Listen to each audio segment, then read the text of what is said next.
So let's begin by arriving because we've all come from somewhere with greater or lesser actions and difficulties. So sit well and really feel your feet on the floor, on the earth, and feel your sits bones on your chair or your cushion.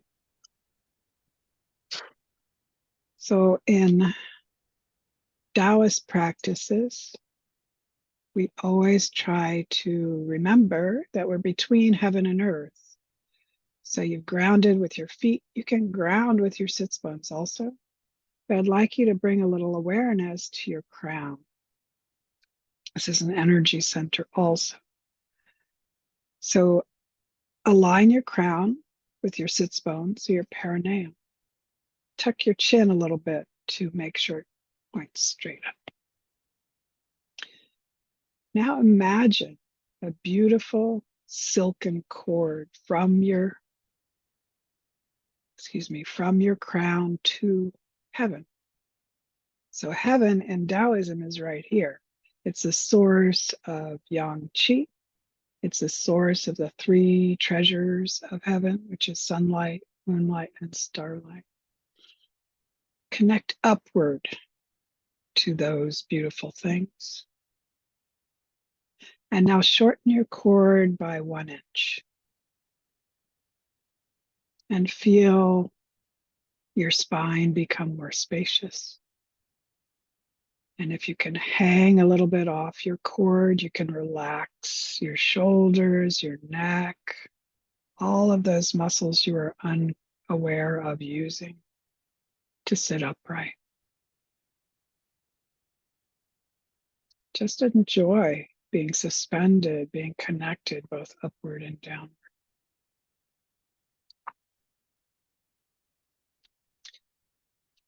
And as you are there, with your next inhale, gather up all of those actions and intentions that you use to arrive here and now.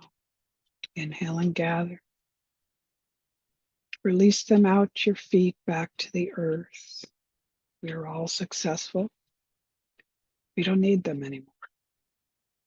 Inhale and gather. Exhale out your feet back to the earth.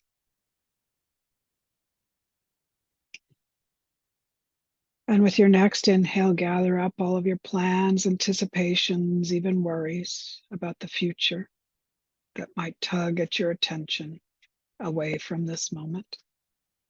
Inhale and gather those. Exhale them off to the side. They'll still be there when we're done. Inhale and gather off to the side.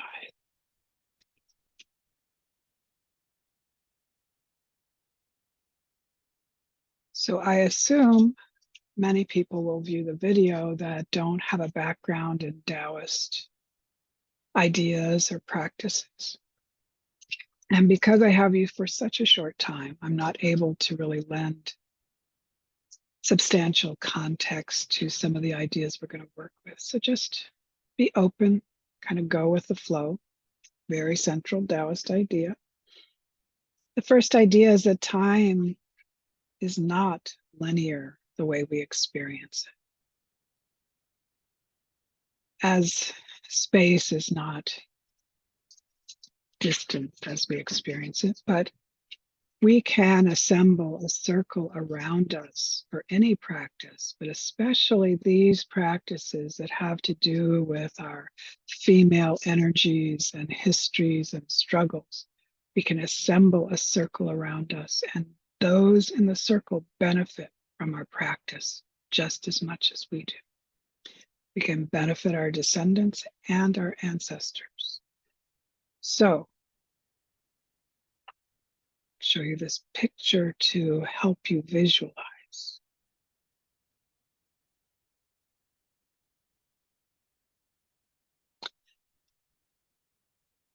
Begin.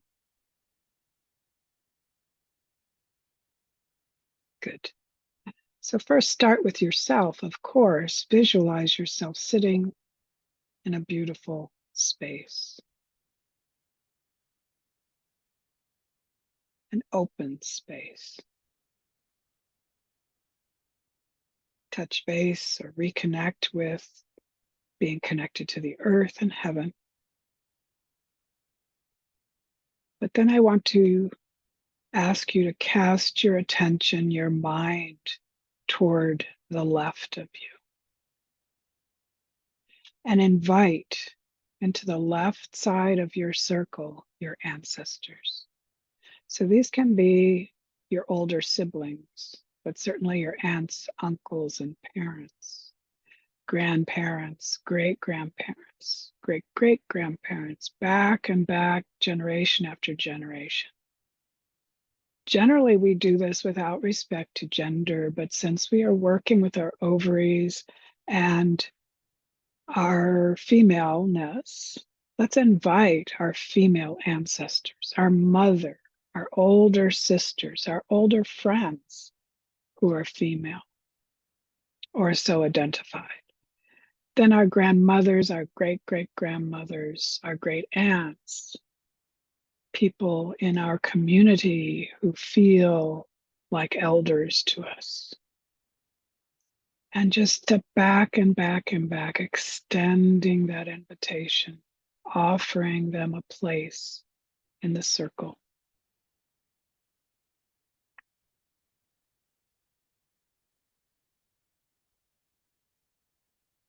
Beautiful. Trust that that will continue to happen. Ancestors will continue to arrive without you laser focused on doing it. Now I'd like you to turn your attention to the right side of your circle. And to this part of your circle, invite your descendants. For today, our female descendants, our daughters, our nieces and nephews, just nieces, their children, their children's children, and children's children's children, as far into the future as you can visualize. All these young women who will benefit from our practice.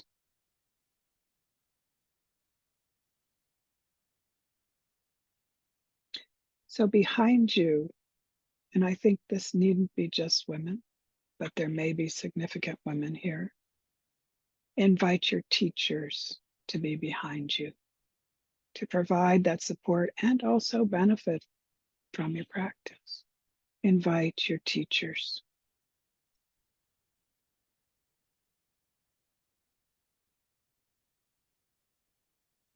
And the last part of our circle, directly in front of us, Wan Li, who taught me this practice, calls this our karmic team. Those who pass through our life, who offer us the moment, the opportunity to be our higher self.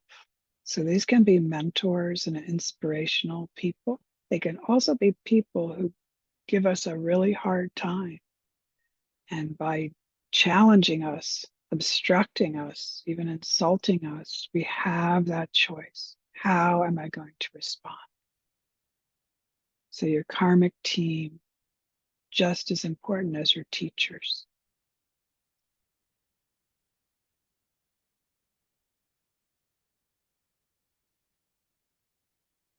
Sit within that circle for a few more breaths.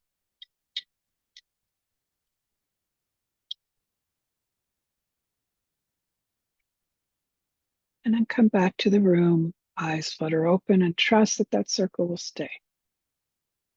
One of the ideas, not common to Taoist stuff, but not so Western, is that we can set something up energetically, intentionally, and it will continue.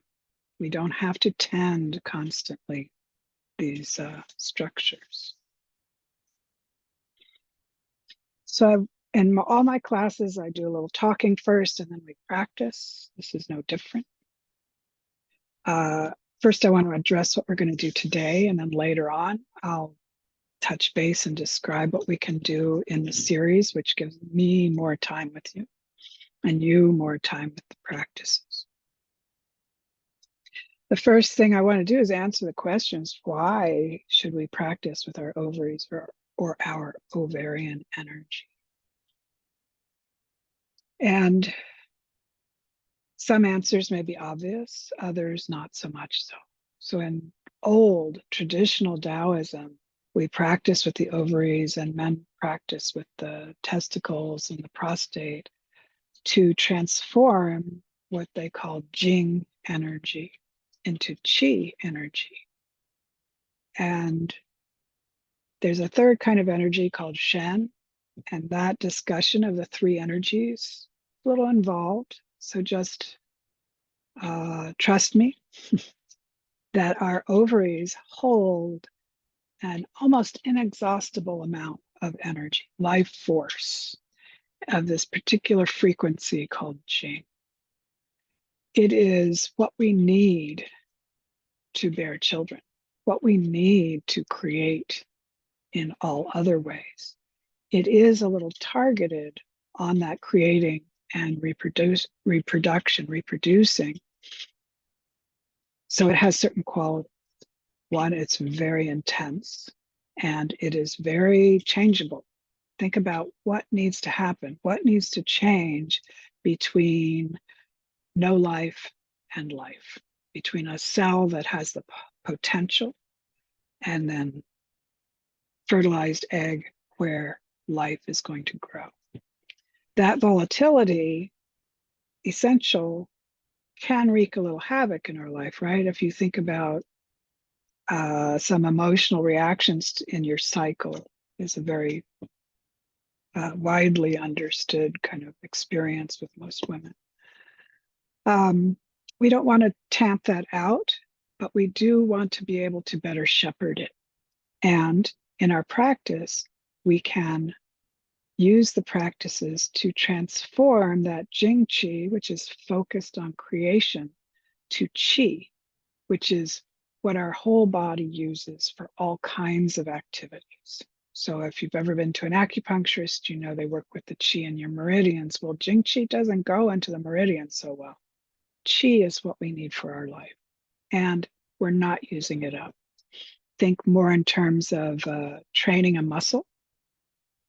So we train muscle to get stronger until the muscle fails, but then it comes back stronger. So if we draw out our ovarian Jing and use it in this and other practices, the ovaries create more.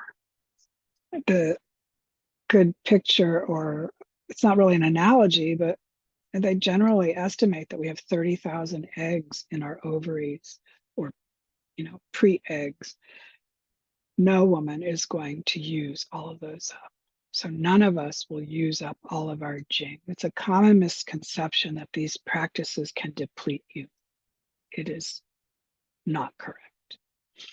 You will only get stronger, and through the practice, the Jing will be more beautiful, let's say, balanced, useful, etc. So I think the internet frenzy has died down a little bit over these practices and the jade egg, and I'm very happy about that. However, there is many ways to teach these practices, as there are teachers.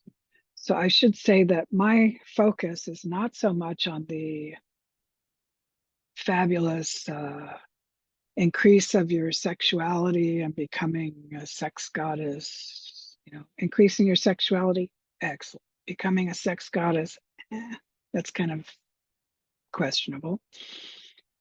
My background is in martial arts, and I'm also 67. So my view influences how and what I teach from this.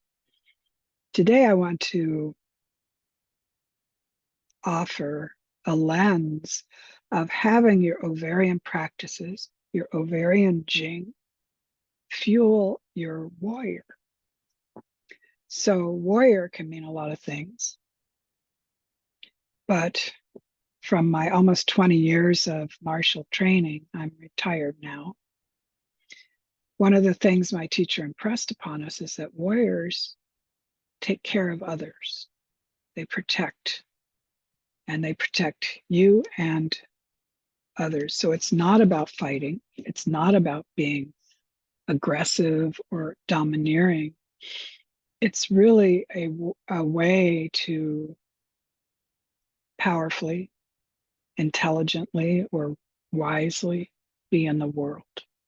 Not be just a passive recipient, but be active and yang when needed, yin and receptive when needed. To me, it offers, once you get past the stereotypes, one of the broadest ways we can operate or be ourselves. One of the things about warriorship is that you create excellent boundaries. And this is one of the things that our ovarian energy requires or demands, might be a better way to say it. Excellent boundaries are not permanent or static. They respond to our situation and our needs. We can be utterly vulnerable and open and soft when we want to, and we can be steadfast and immovable when we want to. And I think these practices can really aid in cultivating intelligent or wise boundaries. I do a lot of private client work, and I can't tell you, it's almost like every client who comes to me, one of their core issues, struggles is with their boundaries. And it's not that difficult to improve, but we're not given the tools to improve it in our current culture and society, especially women. The other thing that warriors have that is not part of the stereotype is just clarity. You know yourself, you know your needs, and you know what you don't need. And then comes, the more obvious connection to that archetype, which is you enact or you act upon them. It doesn't really matter if you know what you need and don't need if you continue to acquiesce to everyone in your life. It actually is worse because then you create this dissonance that is emotionally intolerable and will harm you. And the last element of the archetype that I'd like to bring to us is this wisdom and awareness of our resources. So a wise warrior knows how she's strong and how she's weak, and does not pretend to be strong in everything, does not make mistakes about her resources. For instance, I'm 67. I don't train anymore, but it's certainly in my body. But it might be more intelligent, a wiser course for me to escape rather than confront. There are many other examples, and I'm certain more will come up, but this idea of wisdom and resources is so powerful in everybody's life, not just in martial training. One of the resources I want to bring into this in this tonight or today in the series is the resource of the natural world encapsulated in the moon and how she moves and offers a different energy in each of her phases. So today we're at the full moon, and I'll go into generally how we can use the moon, and then we're going to do a little meditation on the full moon. Excuse me, the series starts and ends on the new moon, and that is very intentional. The new moon is the time of beginning and visioning. So we will have the first class, part of it will be visioning how we're going to bring this awareness, these practices into our life. And then the last class, we will bring in the new moon's visioning of how we will move forward, bringing the practice in our rhythm and modifying it if it feels right for us.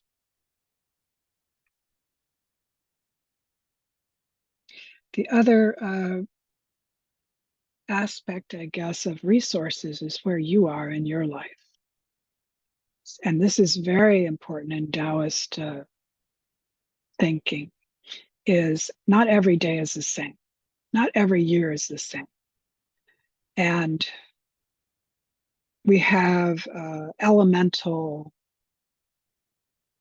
influences on these various parts of our life, parts of the year, parts of the day. Youth is governed by wood, and youth has certain resources, huge amount of energy. It is a time of sowing and planting. So that is when you're just like a sponge, learning, growing your experiences, growing your knowledge. And along with that high level of energy and kind of this expansive energy, not the best time to pare down, to go into really still states. Might be good for you. It's going to be harder. In fact, for the male version of this, traditionally, it's not even taught to men until they hit 40 because they just have too much expansion, too much going on. Conversely, the time of water, the elder time, is when we simplify, when we find out who our core self is and we let go of the fancy extraneous stuff. And we can go deep, or we do tend to go deep. If I were to decide I wanted to be in the youth phase, lots of energy, lots of sowing and planting, it would be detrimental to me. I would deplete myself, right? Because I don't have that massive resource. Neither is right or wrong about aligning with the times of life. Making the most of the times of your life is what is one of our goals. And the seasons of the year. So we're still, technically it's Chinese spring, but it still feels like winter. So you can kind of go either way. Winter, elder, this is a time of rest. Moving into spring is when everything starts to blossom and open. And that's when it's the ideal time to start projects, to take on new responsibilities or curiosities. And we move from spring to summer to fall and then back to winter. All this is leading to me saying that the Taoist ovarian practices are not daily practices. You find a rhythm, and there is a prescribed rhythm from the traditional text that aligns with your cycle, and we will talk about that. There's no way I can teach you this complex and powerful practice in 90 minutes. But we are going to learn a soft and daily practice that is not so deep reaching and is more about developing a relationship with your ovaries, developing a connection and an awareness, and is also quite beautiful, simple, and it's not that long. So it can be done every morning. But really want to emphasize, we have such a strong idea about body mind practices that you do it every day. And this is not always the case, and especially not with Chinese or Taoist stuff. They see many layers of cycles and rhythms and different things blend or align with different rhythms.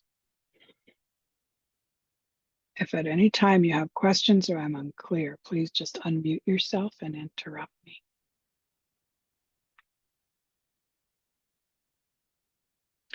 So that's pretty much the overview of the ideas that I want to depend on today. And then I will give you some details about the longer series of classes later. But for right now, I want to invite you to take advantage of the full moon. So it's kind of,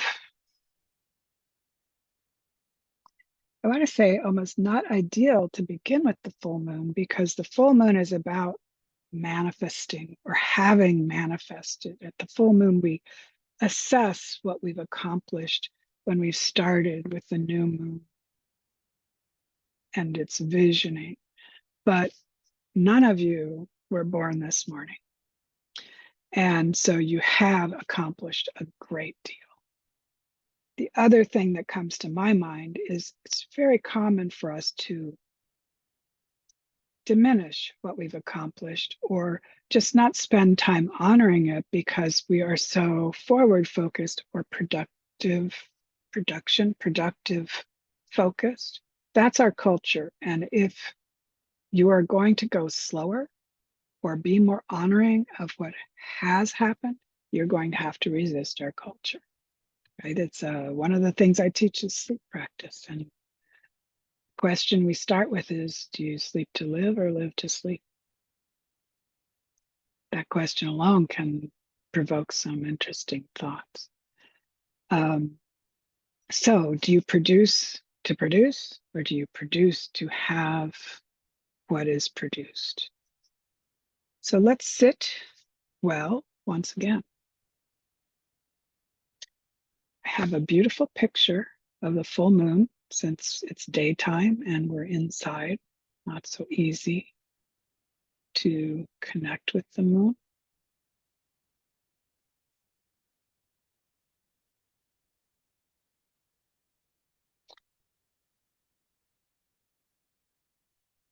Oh no.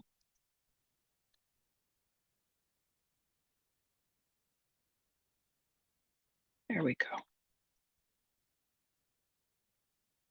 We use the same beginning. We always start by connecting to the earth. She is our source, our mother, our protector.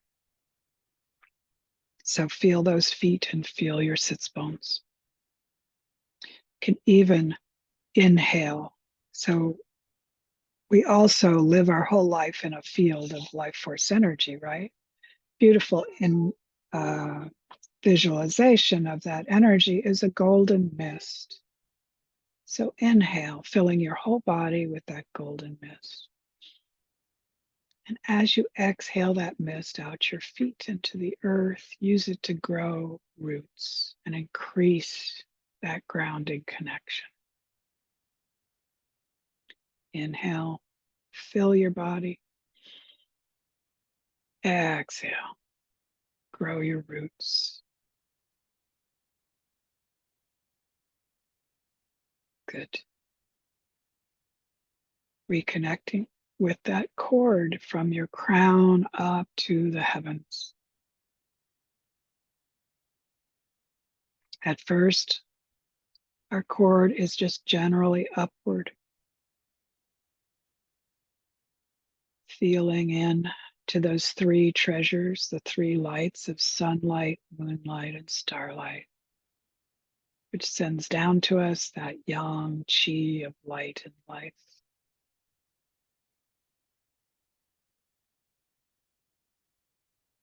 Now let's get a little more specific and connect our cord directly to Luna, to the moon.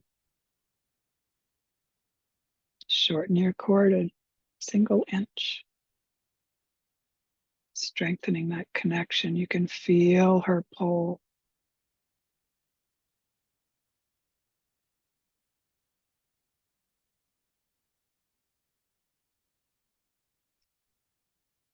And open yourself to a very gentle, non-judgmental, can say a listing or perusing of the things that you have manifested in your life. It is not a hierarchy. It can be, I got socks on my feet this morning. It can be, I was nominated for the Nobel Prize. A good guide is what has stayed in your heart. And often we will journal after, but I just want you to feel these things for the next several breaths.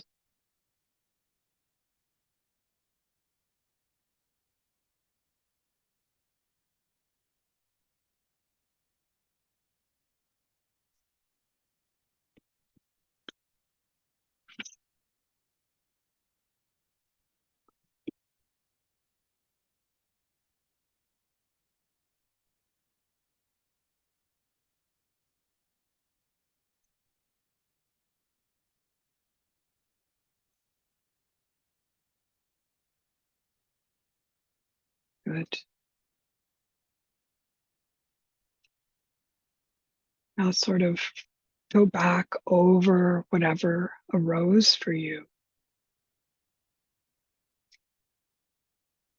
and notice if you're being too modest, if you're diminishing the importance to yourself or others, if you're telling yourself, well, that's silly, or no one cares about that. We're not trying to become arrogant or conceited. It's about honoring, and if it helps, you can honor the manifestations you've made with the help of her, with the help of the moon and her energy, the help of her cadence and her phases. Stay.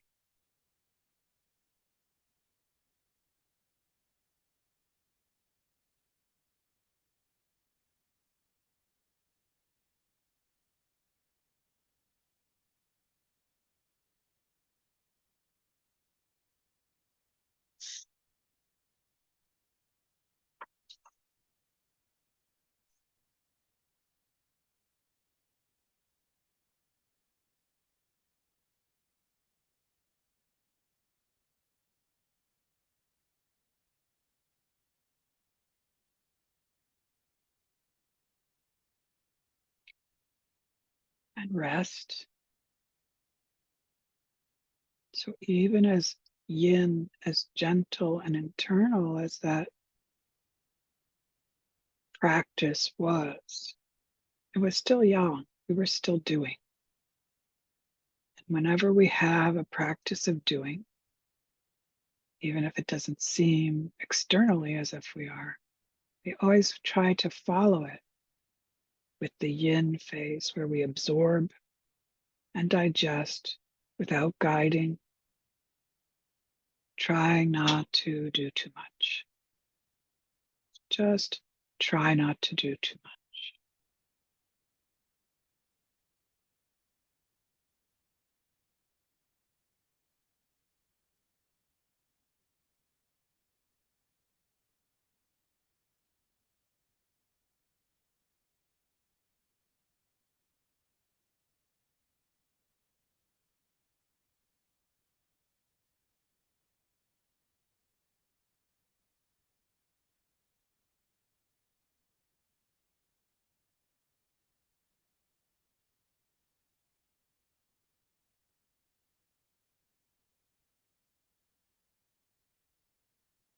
Good.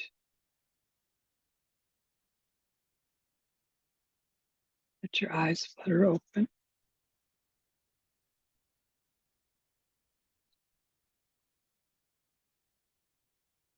What I often do is wait to write or wait to journal and see what stays.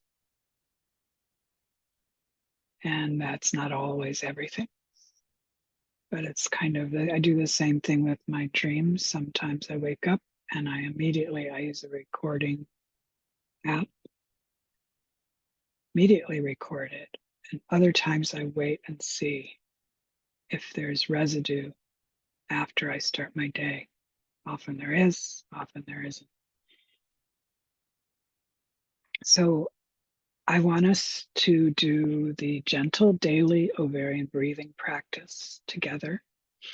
And you will have access to this video so you can return to it. You don't have to remember or write down what we're doing as we're doing it. But before I do that, I want to outline generally what the more powerful traditional practice is. And I will use some images to help me.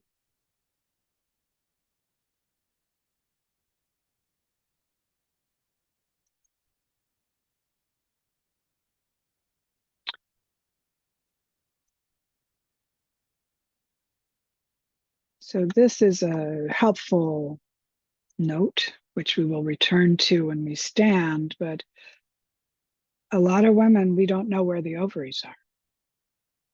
Simple to find them though. Thumbs in the navel.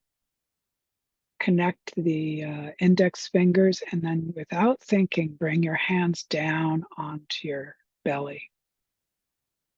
And it's interesting because some women, in my case, it's true, the pinky sticks out, but that's where your ovaries are. Some women, the fingers are together. That's where your ovaries are. It is reliant on the Chinese medical method of using your body to measure your body. But we will go over that a little more when we're actually using the daily practice. So for the Universal Tao traditional Jing Qi practice, we have preparations. We ground in our body, but you will notice that there is a circuit from this woman's perineum, the bottom of her torso, up her back to her crown, then down her front, back to the perineum. This is called the microcosmic orbit, and it is the combination of two vessels, not meridians. More on that later. They just behave a little differently. They're a little more powerful. So up the back is the governor or governor channel or Dumai. Down the front is the conception vessel or Renmai. And we have a very powerful practice of circulating qi through those channels. We create a pearl to help us focus. So we focus on the pearl and we draw it through this microcosmic orbit. It does lots of things, but one of the things it does is change, if we can say, change the frequency of the energy to be more aligned with our frequency. And I like to say settle it so it's not so jagged or difficult to digest or use. In the ovarian practice, we draw ovarian Jing Qi out of our ovaries and into, step by step, into that microcosmic orbit with our breath, with our intention. Let's see what this is. Well, there, this is better. With the ovarian Jing Qi, we also draw out heart loving Qi and breast nurturing or nourishing chi. So we actually make an elixir.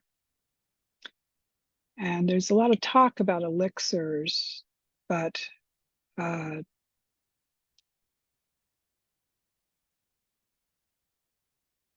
well, you can tell I'm stopping myself, right? Because there's always lots more to say. The first elixir we have is actually the saliva, and we will use that in the daily practice, but this is another elixir. And elixirs just mean a powerful combination or a powerful substance that can transform us in some way. So, with the nurturing, the loving, and the ovarian energies, we create an elixir, and that is what we circulate through this microcosmic orbit. Can't just leave it there. So we have steps, just as we had steps to prepare, we have steps to put it away. And as we've circulated this elixir, it has been transformed to the volatile, at times jagged, Jing Qi into Qi. So we can put it away into our belly. Energy center in our belly called the Dantian, which can actually store life force energy. And we can then use it for whatever our body needs. So hard for me to know your background, and that might have made perfect sense or been complete gobbledygook. Oh well. It's a big simplification and overview, but you get the idea. There's preparation, there are steps, there's a closing preparation. The reason we need to bookend that practice, the reason we need time to learn it is not only the steps, but we learn the focus and we have to learn the sensitivity as well. Otherwise, we're just, imagining and having a good time.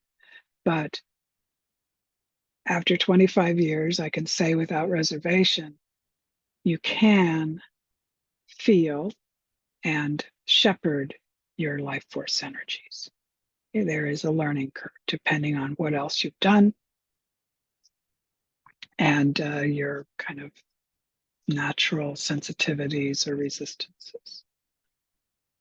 So I would like to move to us doing a practice that you can do right now. And yeah, we'll do that. And then hopefully, if we have time, we're going to close with a moon meditation, which is one of my favorites.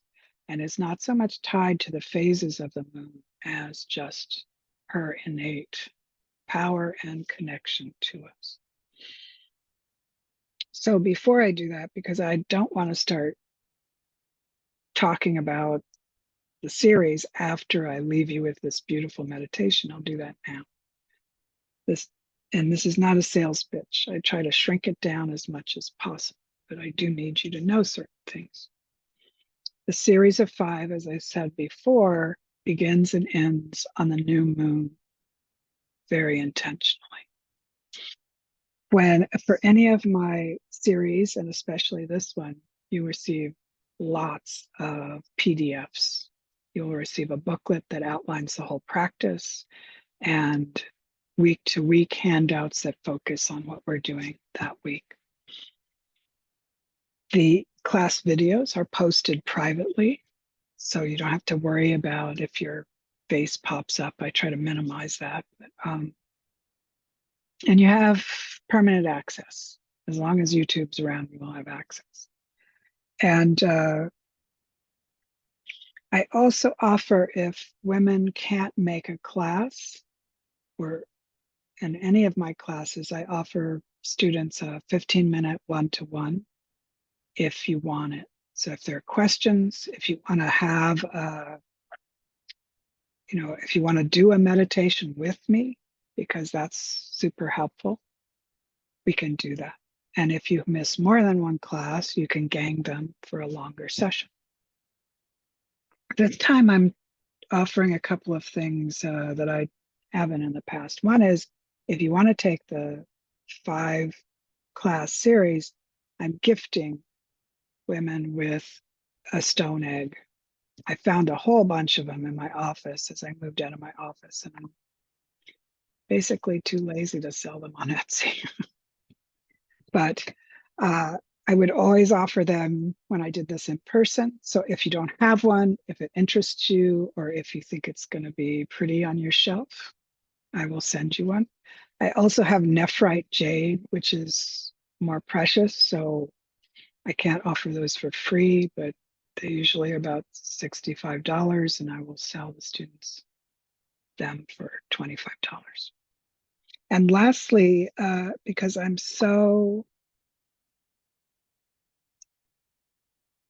just so much want you to really get these practices that at, for people who are taking this series, I'm offering an hour with me for half my usual one-to-one fee. And that I think is very helpful if you are coming to these practices with specific issues, whether they're mental, emotional, or physical. This practice can change a lot, but sometimes it's helpful to target how you do it and your intention to really focus if you have something you're struggling with. Okay. I will send a video link and link to register after. So I think that's enough blah, blah.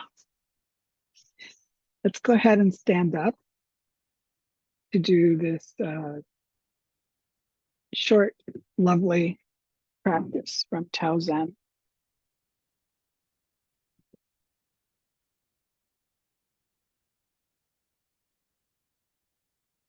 Okay. So just as we always start a seated practice with paying attention to how we are sitting, we start by paying attention to how we're standing. So let's begin this. Let's begin before we focus on our ovaries with a very simple and I believe effective grounding practice from my medical Qigong training. It's called 1 through 4. And they have little silly mnemonic devices, but they help us remember. One of the 1 through 4, one is fun. And we use an inner smile. So bring your focus to your crown. Smile into your crown. Send loving, light, appreciative attention, whatever words work for you. But we want to fill our crown. The image for me is like golden honey of loving chi. Smile. And we keep filling and filling, and eventually our crown is overflowing. And the first overflowing is down the front of our body. So feel that warm honey flow down over your forehead and into your eyes, down your cheeks and nose and into your mouth, down your chin, down your neck, and spreading out to your shoulders, down your chest and stomach, into your hips, down the front of your legs to your knees, down the front of your legs to your ankles, and into your feet.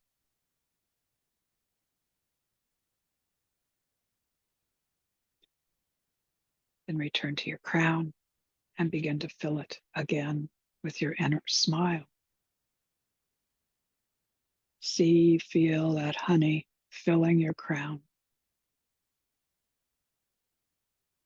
And it once again begins to overflow, and it flows down the back of your head, down the back of your neck, spreading out to your shoulders and down your upper back to your waist, down over your lumbar, your sacrum, over your rear, and down the back of your legs to your knees, on the back of your legs to your ankles, and into your feet. Third, last time, return to your crown, smiling, sending that loving honey chi. And this time it drains at the bottom of your crown center through the middle of your body. So it drains out your crown and fills your brain. See your brain filled with this beautiful golden light, golden honey. Down your throat, down into your chest, and it spreads outward to your lungs, your heart, down to your liver and your spleen and your pancreas and stomach, down into your belly, your two intestines. And let's go into our ovaries and our uterus, into our vagina, to our perineum, down the inner sides of our legs to our knees, down our inner legs to our ankles and into our feet. Rest, feeling the softness, the warmth. But notice your feet are standing and there are two little snowdrifts already starting to melt because of the warmth of that inner smile and honey. But now, send that inner smile warmth into the drifts and melt them all the way. And that beautiful water, that beautiful moisture soaks into the earth and prepares and softens the earth to receive our roots. So that was 2. Now it's 3 is tree. Inhale into your whole body. Can use that golden mist or just a breath. But you're exhaling out your feet to grow roots into the earth. Each exhale, the roots grow deeper, get thicker, grow wider.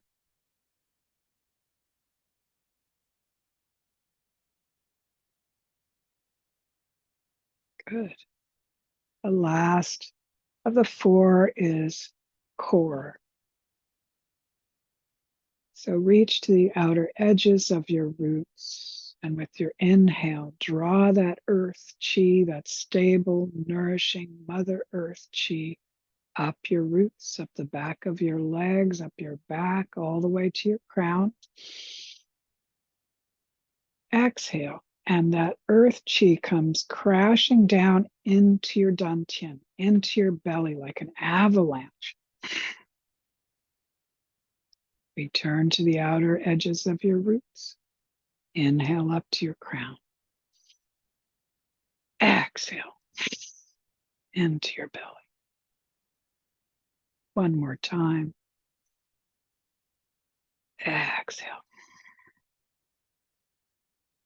Beautiful.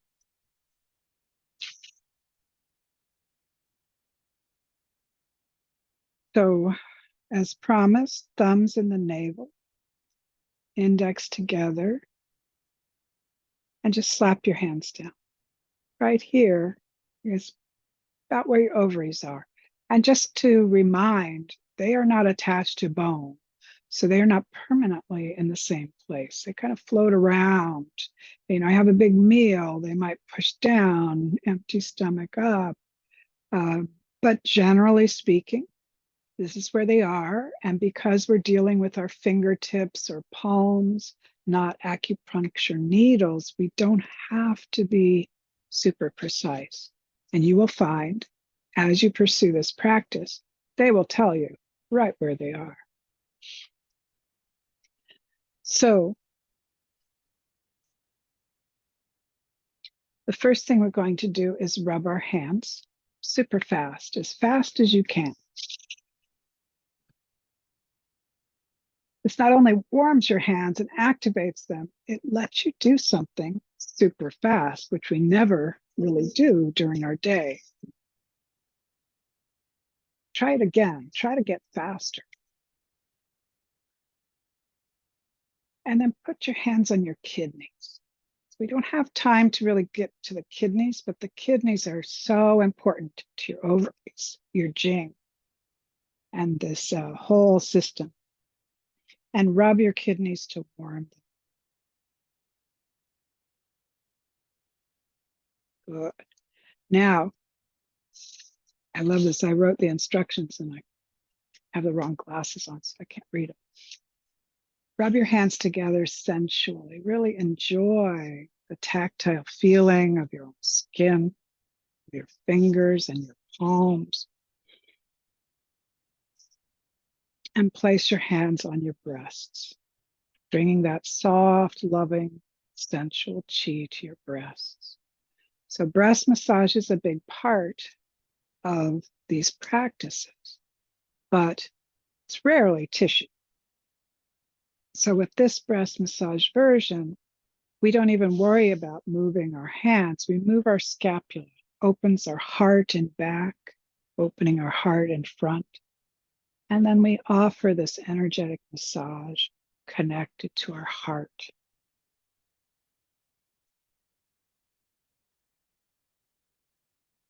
Beautiful.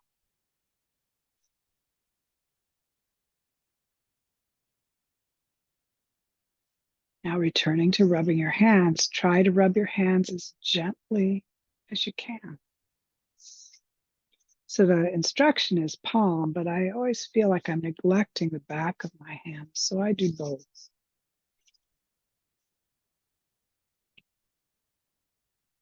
And now, lastly, or finally, our ovaries. So we want to connect our ovaries, and there are many ways to do this. Some people prefer fingertips. I prefer Lao Gong. So this is a very porous energy center in the palms. And I place Lao Gong, my palms over my ovaries, and I just lace my fingers so they lay comfortably. So fingers or palms. Also, you can touch or you can hover. So energetically, often we can feel more when we don't touch. But being winter and cold, you might feel better if you cover your ovaries and give them that warmth. Up to you. I would actually, if you want to, you should try both and see which appeals. Trusting, and this is, I say, we'll be saying this over and over again. Every person is different and every day is different for each person. So now the ovarian breathing. Very soft, very simple. Now we know where our ovaries are, and be kind to yourself. At first, it may feel like you're imagining, you're not experiencing. Your ovaries have been ignored unless they're screaming pain for years or decades. So they may not respond to you right away. Be patient and just depend on the practice. So I will hover because I like to inhale, exhale. Inhale and fill your ovaries. So the traditional image is pink mist. You can also fill it with that inner smile honey, but there's some sort of filling and opening of the ovaries. And as we exhale, we squeeze the ovaries. Counterintuitive, but quite possible. 5 times.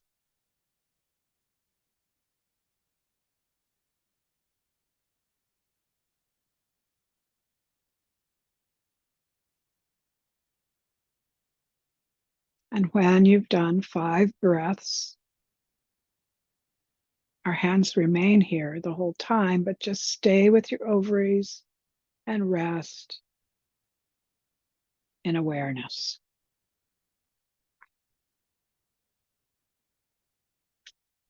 So that was, you always do something with no instruction first or very little. That was your intuitive ovarian breath. Now we want to add a little more oomph to it because remember, we're dealing with Jing Qi, can be strong. So we inhale and exhale.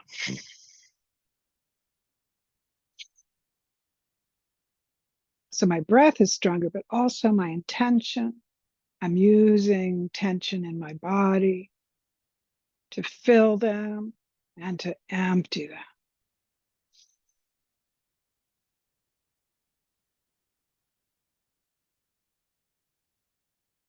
5 times also.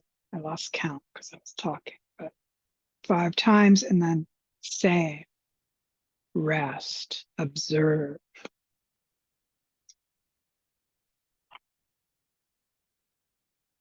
And the last of 3 sets of 5 breaths.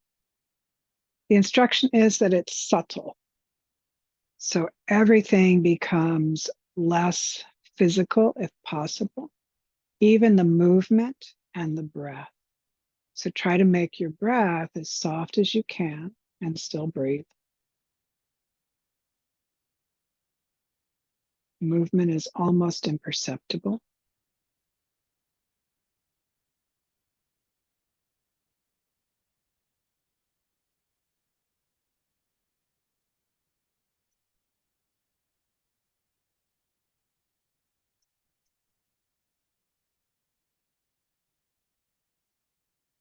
When done with 5, rest.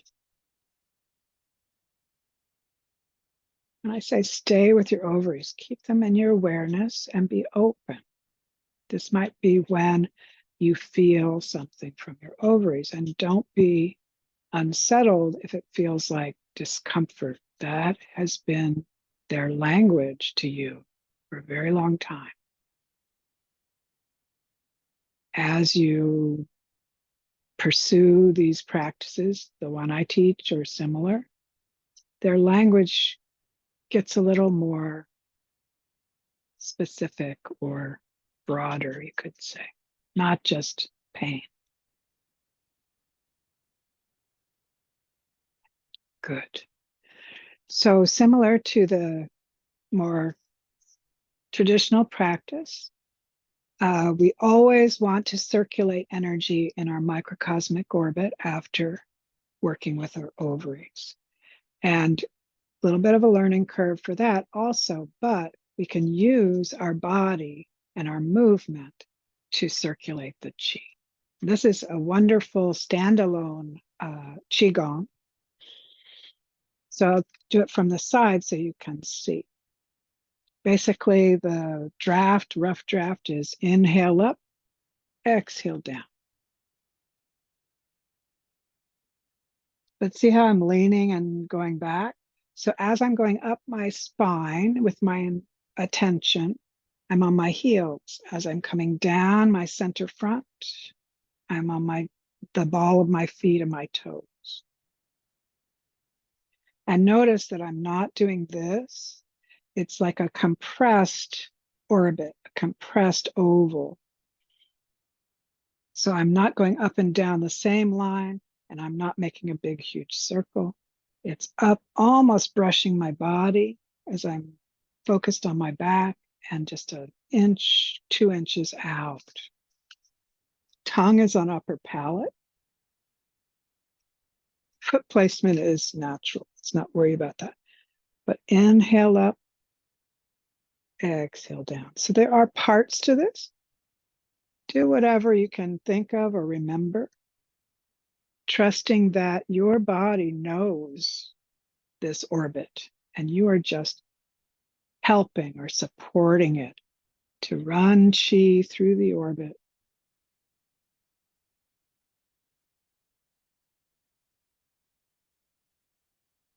To settle that ovarian energy and help balance it. Good. Place your hands on your dantian, rest. And now the last element of this practice. Remember, I mentioned our first elixir is our saliva. We have water element here. We have water element here. That's one way that the kidneys and the ovaries are connected because they're manifesting, they're governing the same element of water. So as your mind is still with your ovaries somewhat, try to specify that attention to the water of your ovaries, the water of your reproductive cycle and organs. And as you do, circle your tongue in your mouth. So let's do 5 times behind the teeth, 5 times in front, and hold on to that saliva, telling you that then we will swallow 1/3 all the way down to the ovaries, 2nd third to the ovaries, 3rd. So visualizing, but yeah. So circling the tongue.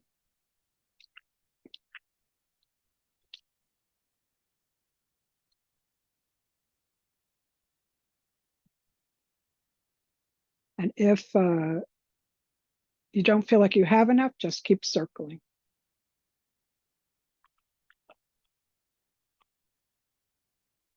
One third.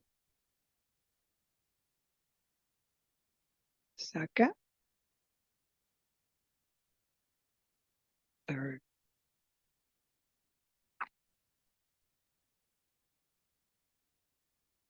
Stay.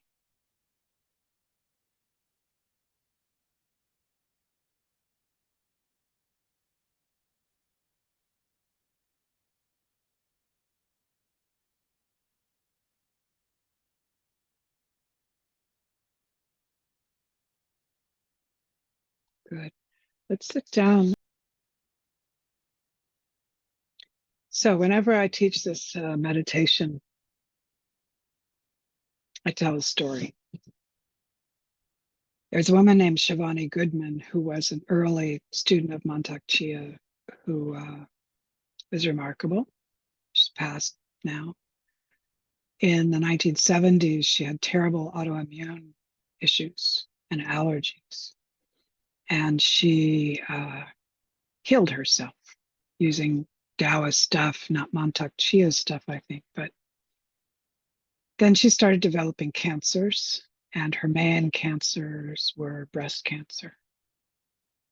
And she kept getting terminal diagnoses and kept healing herself. I think she said in her book that she healed herself from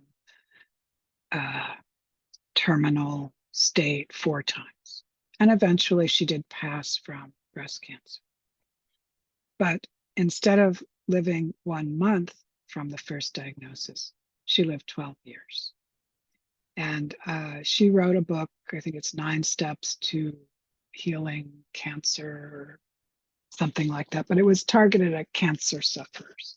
And I really wish that she had titled the book differently, because her healing practice is amazing, and we all need to heal every day. You know, every day we're having some of our cells die and they need to be cleared out so that new ones can come. Today we're going to do the moon meditation, and her healing meditation, which I'm happy to include in the series, kind of is an extension of the moon meditation. I feel like she's disappeared. And I also feel like that is true of so many women teachers. And I invite you to remember your female teachers and tell their stories whenever it's appropriate, because that's the way we don't get forgotten. It's true of women too, women artists, women musicians, women healers. We need to tell each other's stories and not depend on culture in general, or whoever is the storyteller that are forgetting women. The other thing to say about this meditation before we do it is, as we're going to use the phases of the moon to support and kind of carry forward us, or what we have visioned, or our project, whether it's a project or a larger vision for our life. If we're just going, oh, it's a full moon, so I need to do my manifestation list. Oh, it's the new moon, I need to start my visioning. It's completely intellectual, right? We need to bring it into our body, into our heart, and by, I think, cultivating a connection to the moon in a more general way, it changes. So let's once again sit well.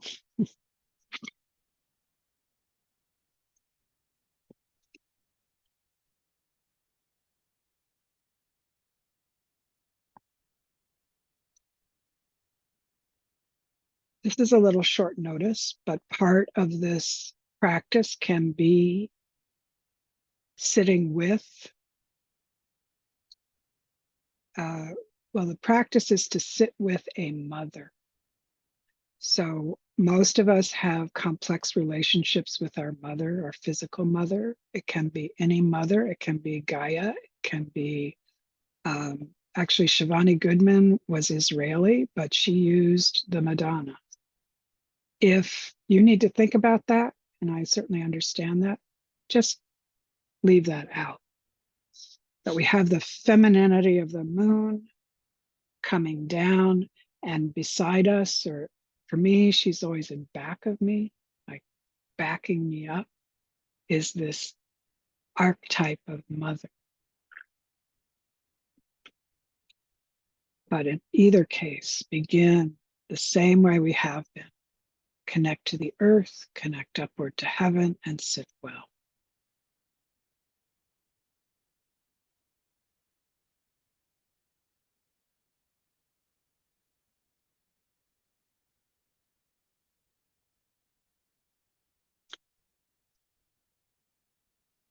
Now bring into your awareness the porosities of your body that we're going to use. This crown center is an energetic opening. It's porous, as is your third eye. And those are at the top of our body and closest to the moon.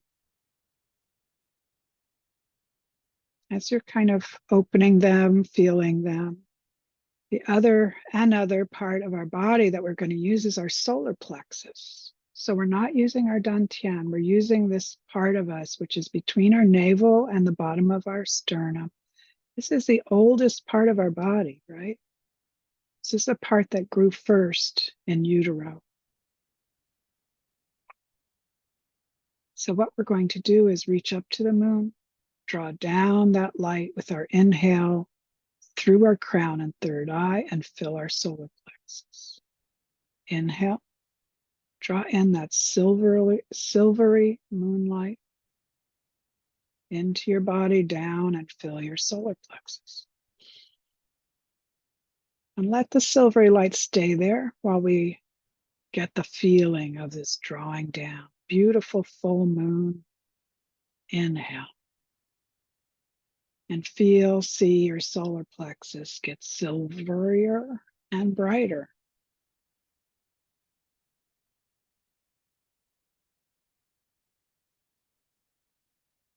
Good. Now go back to the moon. Inhale that light.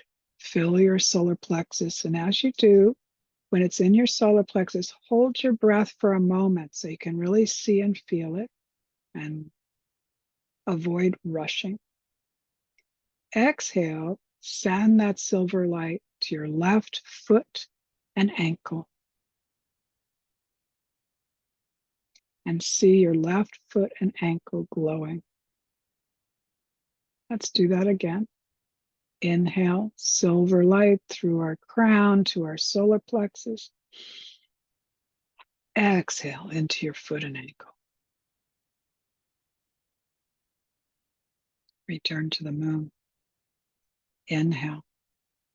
Silver light filling your solar plexus. Now fill from your ankle to your knee, your lower leg, front and back. Once again, inhale. More light into your lower leg.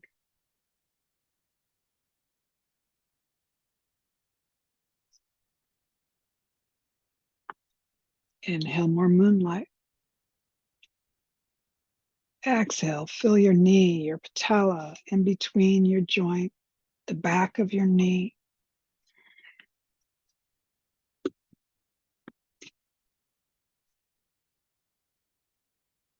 Inhale, moonlight. See your solar plexus glowing. Fill your upper leg, knee to hip. A second breath. Inhale. Exhale.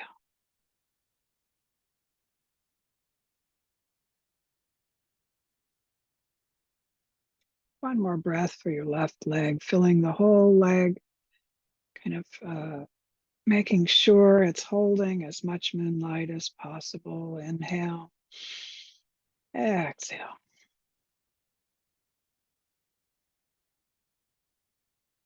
Now to your right side, your right leg. Inhale, moonlight. Exhale, fill your right foot and ankle. Another breath of light. Once more into your foot and ankle on the right.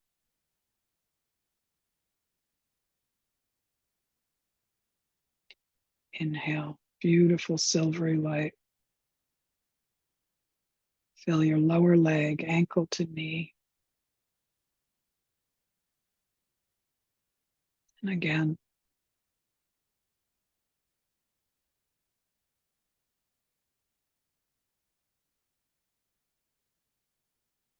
Now fill your knee, front and back and beneath patella.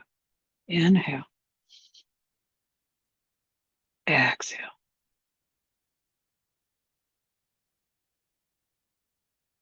Again.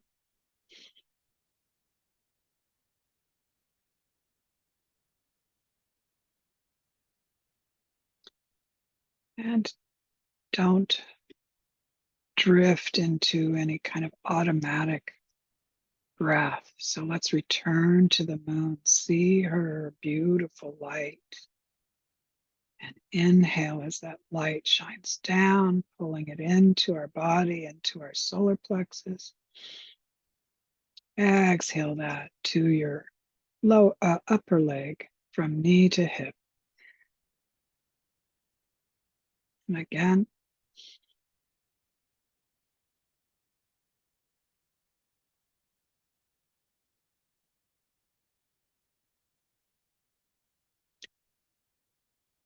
return to the moon.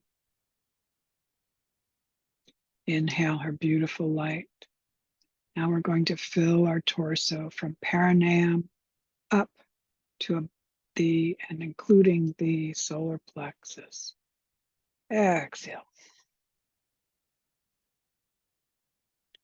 See that silvery glow in front, but also in your sacrum and your spine up to your waist, a little higher. Inhale. Exhale.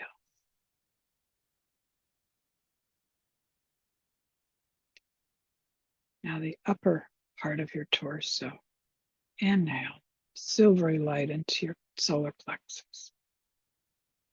The exhale, that light floats, goes upward from solar plexus up to the tops of your shoulders, your collarbone, soaking your heart and your lungs and your upper spine. One more time. Exhale.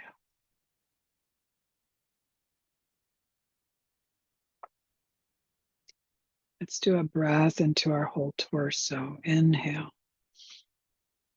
Exhale, the light expands down and up, filling the whole torso.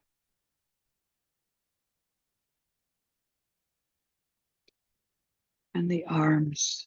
Inhale into your solar plexus. We exhale, fill the tips of your fingers up to your elbows with beautiful light. And again,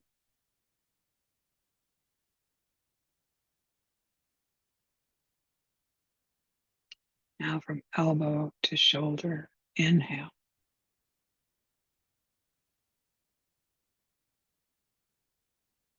Once more.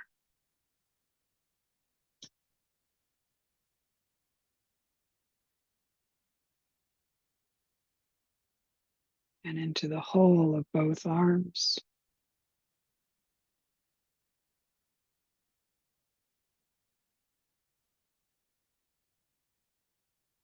Your neck. Let's do our throat and the back of our neck. Inhale, filling your solar plexus with this beautiful silvery light. Exhale, see your neck glowing. Now your face. Inhale, moonlight. Exhale to the front of your skull and your face.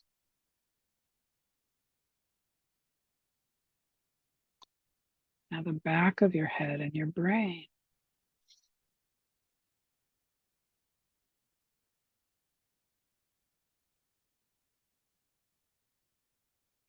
Your whole head and neck.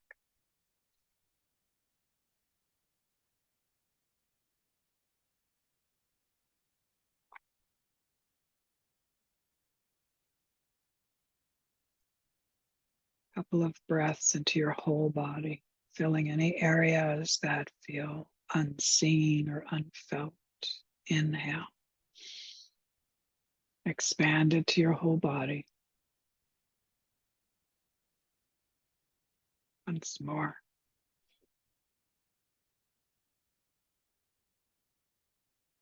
And rest. Rest in the beauty of this light. Quiet, deep, nourishing of this yin, silver moonlight.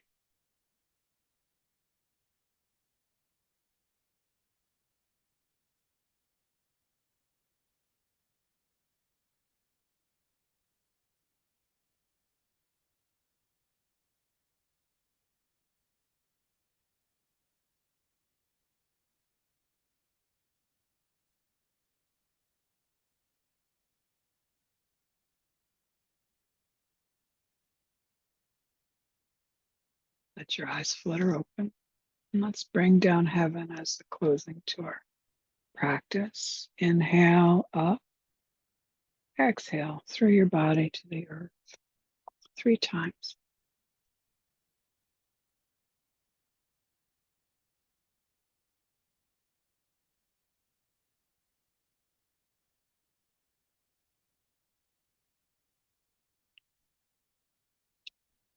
Thank you.